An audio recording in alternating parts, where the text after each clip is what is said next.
तीन तरह की वैकेंसी दरोगा पोस्ट के अंतर्गत आने वाली है। नए बच्चों को उनसे compete करना पड़ेगा, क्योंकि जब तक उन बच्चों का लेवल कोई नहीं टपेंगे तब तक कैसे रिजल्ट का होप करेंगे। हाल के दिनों में जो भी एग्जाम हो रही है, करंट अफेयर्स का लेवल लगातार बढ़ाया जा रहा है।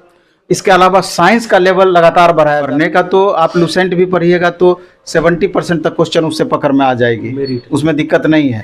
लेकिन मेरिट बनाने के लिए जब थोड़ा सा और 2-4-5 क्वेश्चन की जरूरत पड़ेगी तो उस बुक का सहारा वहाँ पर आपको लेने की जरूरत पड़ेगी। जैसे जैसे सब्जेक्ट पे पकड़ हमारा बेहतर होता जाएगा, कन्फ्यूजन स्वतः कम होता चला जाएगा, निगेटिव स्वतः कम होता चला जाएगा, गलतियाँ स्वतः कम होती चली जाएगी, हमारा स्कोर लगातार बढ़ते चला। Hello everyone, welcome to on duty.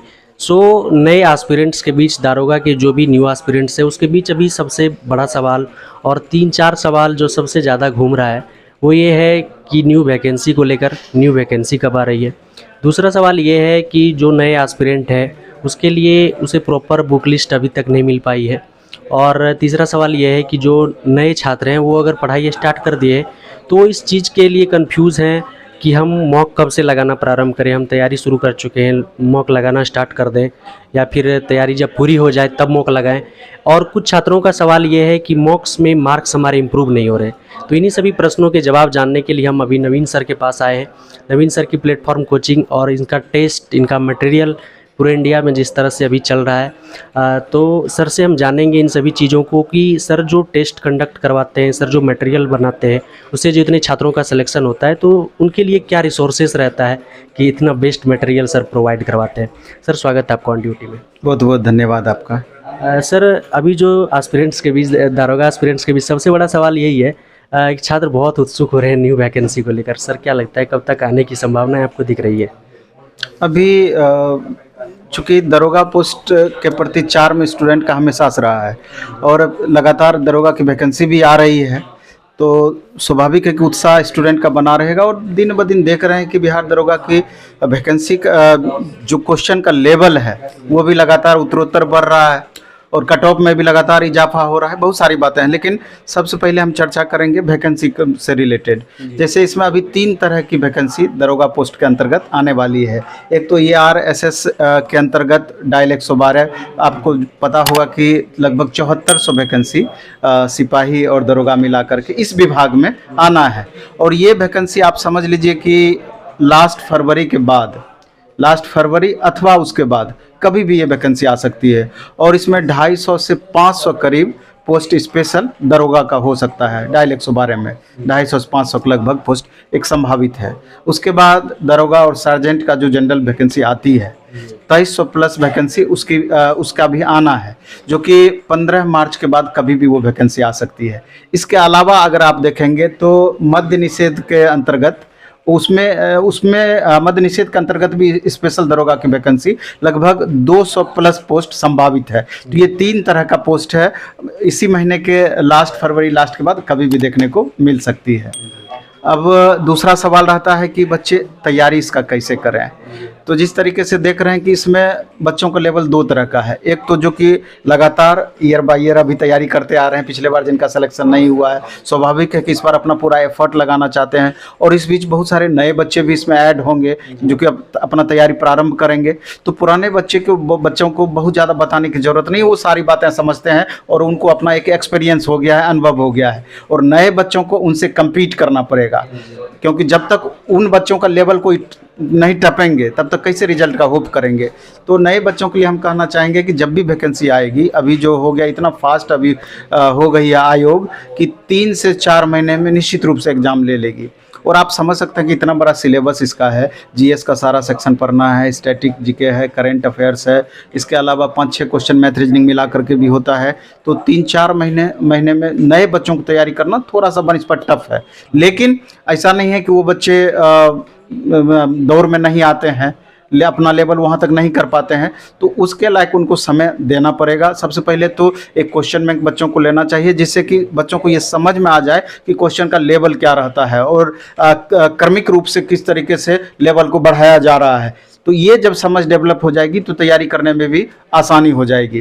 तो अब तैयारी करने में बहुत सारी बातें हैं। बहुत बच्चे ट्यूशन कोचिंग बहुत बच्चे सेल्फ स्टडी के माध्यम से भी करते हैं। तो वो बच्चों के ऊपर डिपेंड करता है कि किस तरीके से वो मैनेज इस चीज़ को कर पाते हैं। अगर आप आर्थिक रूप से सक्षम हैं तो कहीं भी बेहतर पढ़ाई होती है। उस तरह का बच्चों की नज़र में होता है कि हमको कहाँ क्लास करना चाहिए, तो वहाँ पर आप जाके कर सकते हैं। अगर आर्थिक रूप से थोड़ा सा प्रॉब्लम है तो क्वेश्चन बैंक की मदद से आपको बताया ही है, आप उस बात को समझें और बेसिक लेवल से तैयारी करें। उसमें बुक्स कौन सी लेनी पड़ेगी, आपको किस बुक से तैयारी करनी चाहिए, ये उसके लिए महत्वपूर्ण होगा। और प्लेटफॉर्म का जहाँ तक सवाल है, वैसे बच्चे जिनको आर्थिक रूप से ज़्यादा परेशानी है, अभी मात्र 499 रुपये में ऑनलाइन मोड में द प्लेटफॉर्म ऐप को डाउनलोड करके बच्चे टोटल का टोटल 10 से 11 सब्जेक्ट 10 से 11 अलग अलग टीचर के द्वारा हम कराने जा रहे हैं। अभी जस्ट स्टार्ट हुआ है 2-4 दिन पहले। अभी उसमें 1500 प्लस बच्चे कर रहे हैं। 499 रुपये में 50 रुपया से भी कम पेपर का पड़ा। तो उससे लाभ होना है बच्चों को क्या कि प्रॉपर वे में नोट्स मिल जाएगा PDF के फॉर्म में, अलग अलग एक्सपर्ट टीचर के द्वारा क्लासेस चलेगी। तो अगर बच्चे सक्षम हैं तो इसका लाभ उठा सकते हैं, कहीं कोई दिक्कत नहीं है। और जो बच्चे खुद से तैयारी करना चाहते हैं तो उनके लिए अगर बुक की हम बात करें तो करेंट अफेयर्स और प्रैक्टिस वर्कबुक, ये 2 बुक के लिए तो प्लेटफॉर्म 100% सफिशिएंट आपका है। क्योंकि करेंट अफेयर्स का जिस तरीके से अभी आप देखेंगे कि लेवल बढ़ाया जा रहा है, इसमें एक बात और हम जोड़ना चाहेंगे, जैसे 100 क्वेश्चन पूछा जाएगा, 5-6 क्वेश्चन मैथ रीजनिंग हुआ, लेकिन इसमें आप देखेंगे कि हाल के दिनों में जो भी एग्जाम हो रही है, करेंट अफेयर्स का लेवल लगातार बढ़ाया जा रहा है। इसके अलावा साइंस का लेवल लगातार बढ़ाया जा रहा है। अब +2 लेवल तक के साइंस पूछे जा रहे हैं। तो साइंस के लिए तो बच्चों को NCERT को फॉलो करना होगा, तो जाकर के पूरा का पूरा साइंस उसमें पकड़ में आएगी।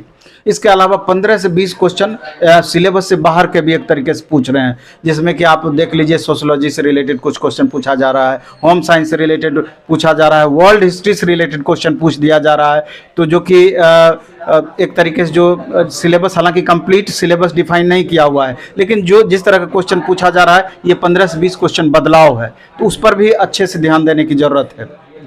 इसके अलावा दृष्टि पब्लिकेशन का क्विक बुक आती है, हिस्ट्री ज्योग्राफी सबके लिए वो बेस्ट है। लुसेंट भी अच्छी बुक है, रिवीजन के लिए बेस्ट बुक है, लुसेंट का भी सहारा लें। और प्रैक्टिस के लिए तो प्लेटफॉर्म का बुक हम बताए ही। करंट अफेयर्स के लिए प्लेटफॉर्म का ही रुक्मिणी पब्लिकेशन का बुक ले लें। तो ये सब बुक लेकर के बच्चे बेहतर कर सकते हैं। सर दृष्टि का क्विक बुक सर एक तरह से सर दृष्टि जो भी बुक बनाती है तो वो कहीं ना कहीं सर बड़े लेवल के एग्जाम के लिए बनाती है। सर अभी जो बहुत कम टाइम ऑफ पीरियड अभी बचा हुआ है, हमको ऐसा लगता है सर कि अगर वैकेंसी जल्द दे दी जाती है तो फिर सर क्या लगता है सर इतने टाइम में दृष्टि की बुक को किया जा सकता है? हाँ, किया बिल्कुल किया जा सकता है। और अगर बच्चे नहीं करेंगे तो क्वेश्चन छूटने की संभावना रहेगी, क्योंकि वो उस तरह का बुक है, ज्योग्राफी और खास करके हिस्ट्री की बात करें, और हाल के दिनों में जिस तरह का क्वेश्चन इस सेक्शन से पूछा जा रहा है, तो जब तक अच्छी बुक नहीं पढ़ेंगे तो मेरे ख्याल से कन्फ्यूजन बरकरार रह जाएगा। पढ़ने का तो आप लुसेंट भी पढ़िएगा तो 70% तक क्वेश्चन उससे पकड़ में आ जाएगी, उसमें दिक्कत नहीं है। लेकिन मेरिट बनाने के लिए जब थोड़ा सा और 2-4-5 क्वेश्चन की ज़रूरत पड़ेगी तो उस बुक का सहारा वहाँ पर आपको लेने की ज़रूरत पड़ेगी। सर नए छात्रों का एक सवाल और रहता है कि वो सर तैयारी स्टार्ट कर चुके हैं, लेकिन वो इस बात को लेकर कंफ्यूज हैं कि मॉक टेस्ट से कुछ लोग बोलते हैं कि तुम तैयारी करना शुरू किए और मॉक टेस्ट लगाना शुरू करो, और कुछ बोलते हैं कि नहीं जब तैयारी पूरी हो जाए तब लगाना स्टार्ट कीजिए। सर क्या लगता है? सवाल ये उठता है कि जैसे वैकेंसी आएगी, 3 महीने के बाद एग्जाम ही हो जाएगा, आप तैयारी कब आपकी पूरी होगी? तो इसके 2 मायने हैं। एक तो है कि अगर आप शुरू से मॉक लगाते हैं, और मॉक वैसे जगह लगाना चाहिए जहाँ के क्वेश्चन का लेवल आपको बेहतर मिले और अधिक से अधिक संख्या में बच्चे रहे। अधिक से अधिक संख्या में जैसे 500-1000 बच्चे अगर एक जगह रहते हैं तो उससे फ़ायदा क्या होता है, तुलनात्मक रूप से बच्चे जज कर पाते हैं कि दूसरे बच्चों के रिस्पेक्ट में हमारा क्या परफॉर्मेंस है। जब इसी 500-1000 बच्चों के बीच बहुत अच्छा परफॉर्मेंस नहीं रहेगा तो क्या उम्मीद करते हैं कि अभी परिप्रेक्ष्य में जिस तरीके से लाखों बच्चे फॉर्म भरते हैं हमारा रिजल्ट हो जाएगा? कतई संभव नहीं है। दूसरा कि आपको मॉक टेस्ट से ये भी फायदा होगा कि कौन सा पोर्शन वीक रहने की वजह से आपका ओवरऑल स्कोर कम हुआ है, तो उस पोर्शन पर आप अधिक से अधिक ध्यान देंगे, अधिक से अधिक ध्यान देंगे। और जो क्वेश्चन मॉक हमेशा देने का ये भी मतलब होना चाहिए कि जो मॉक हम लगाए, मान लीजिए कि 100 क्वेश्चन मॉक में है आपका, तो 30-35 क्वेश्चन आपसे नहीं बन पा रहा है या 40 क्वेश्चन आपसे नहीं बन पा रहा है, तो उस 40 क्वेश्चन का डिस्कशन आप जरूर देखें, सॉल्यूशन आप जरूर देखें, या डिस्कशन का आपस में डिस्कशन उस क्वेश्चन को लेकर जरूर करें, जिससे कि इस जो क्वेश्चन आज हम गलत किए अगले सेट में, उसके बाद के सेट में या एग्जाम में इस तरह का क्वेश्चन हमसे मिले तो वो क्वेश्चन हमसे छूटना नहीं चाहिए। लेकिन अगर आप सिर्फ सेट बनाएंगे, डिस्कशन नहीं देखेंगे, तो पता चलेगा कि अगर आपको आज 60 नंबर आ रहा है तो वही 55 से 65 के बीच में घूमता रहेगा, बहुत ज़्यादा स्कोर आपका प्लस हो नहीं पाएगा। तो दिक्कत बच्चों को ये होती है कि अगर 1.5 घंटे में सेट बनाते हैं या 2 घंटे में, तो डिस्कशन में उसको 2 घंटा एक्स्ट्रा चला जाता है।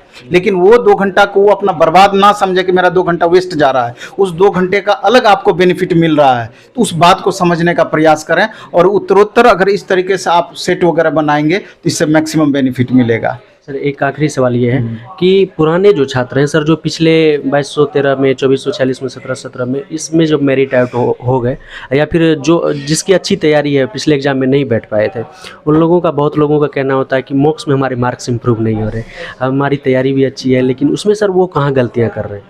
नहीं, मार्क्स तो अब बहुत बच्चे बोलेंगे कि हमारा कन्फ्यूजन ज़्यादा हो जाता है, निगेटिव भाग जाता है, ये सब बच्चे सेट बनाने के बाद बोलते हैं। ये तब होता है जैसे कि अगर हमारा बेसिक से हम तैयारी किए हैं, तो सब्जेक्ट पर अगर कहीं ना कहीं पकड़ हमारा कमज़ोर है तो स्वाभाविक है गलतियां ज़्यादा होंगी, कन्फ्यूजन हमारा ज़्यादा बढ़ेगा। लेकिन जैसे जैसे सब्जेक्ट पे पकड़ हमारा बेहतर होता जाएगा, कन्फ्यूजन स्वतः कम होता चला जाएगा, निगेटिव स्वतः कम होता चला जाएगा, गलतियां स्वतः कम होती चली जाएगी, हमारा स्कोर लगातार बढ़ते चला जाएगा। इस बात को ध्यान रखना है, सब्जेक्ट पर कमी के वजह से ही आपका स्कोर प्रभावित होता है, या निगेटिव आपका ज़्यादा जाता है, या क्वेश्चन गलत ज़्यादा होता है। इसलिए जो भी आपका, जहाँ से भी जिस तरह का क्वेश्चन आपका गलत अधिक हो रहा है, उसको आप लगातार चिन्हित करते चले जाएं, और उस सेक्शन पर खास करके आपको ज़्यादा से ज़्यादा फोकस करने की ज़रूरत रहेगी। उस टॉपिक पर, जिस टॉपिक से रिलेटेड आप गलती किए हैं, उस पर ज़्यादा फोकस करने की ज़रूरत होगी, और चिन्हित कर करके आप पढ़ाई करेंगे तो आप देखेंगे टाइम जरूर लगेगा, लेकिन इंप्रूवमेंट आपको ज़्यादा से ज़्यादा इससे होगा।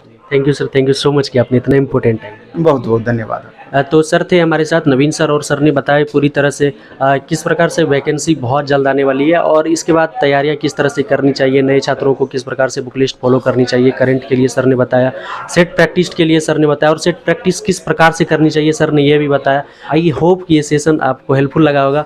मिलेंगे एक और हेल्पफुल सेशन में। जय हिंद।